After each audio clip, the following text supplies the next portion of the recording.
আসসালামু আলাইকুম ওয়া রাহমাতুল্লাহি ওয়া বারাকাতুহু।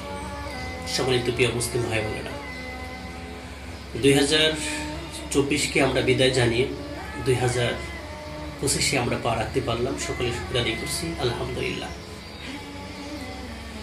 আমরা 2025 থেকে বিগত দিনে যত গুনাহ করেছি, যত পাপাচার করেছি, আসলে আমরা আল্লাহর কাছে ক্ষমা চেয়ে 2025 থেকে সামনে নতুন বছর থেকে আমরা আল্লাহর কাছে তওবা করে ক্ষমা চেয়ে নতুনভাবে ইসলামকে জানা বোঝা, কোরআনকে বুঝে বুঝে পড়া, রাসূল সাল্লাল্লাহু আলাইহি সাল্লামের রেখে যাওয়া আদর্শিত হয়ে সামনের দিনগুলো যদি আমরা চলতে পারি, তাহলে আমরা দুনিয়া ও আখিরাতে উভয় জগতে ভালো থাকতে পারব।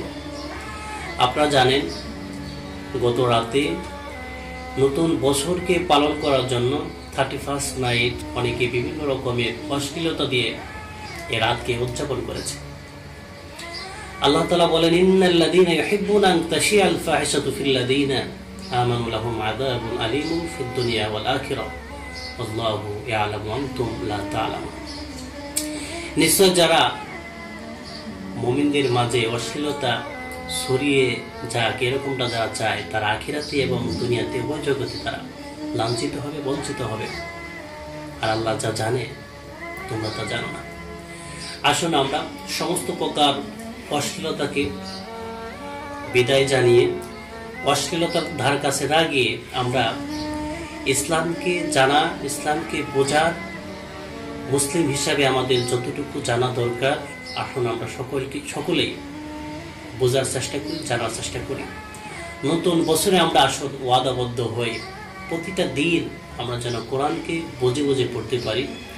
রাসূল সাল্লাল্লাহু আলাইহি ওয়াসাল্লামের হাদিস যেন আমরা প্রতিটা দিন একটি করে হাদিস হলো আমরা পড়তে পারি। সামনের দিনগুলোতে আমরা যেন ঈমানের চেতনা নিয়ে রাসূল সাল্লাল্লাহু আলাইহি ওয়াসাল্লামকে অনুসরণ করে আদর্শ মুসলমান হয়ে আমরা যেন দুনিয়া ও আখিরাতে উভয় জগতে ভালো থাকতে পারি। এই জন্য আল্লাহর কাছে আমরা দোয়া করব। আজকের মতোই বলে সকলের কাছে দোয়া চেয়ে সকলের সুস্বাস্থ্য কামনা করে শেষ করছি। সকলে ভালো থাকবেন। আসসালামু আলাইকুম ওয়া রাহমাতুল্লাহি ওয়া বারাকাতুহু।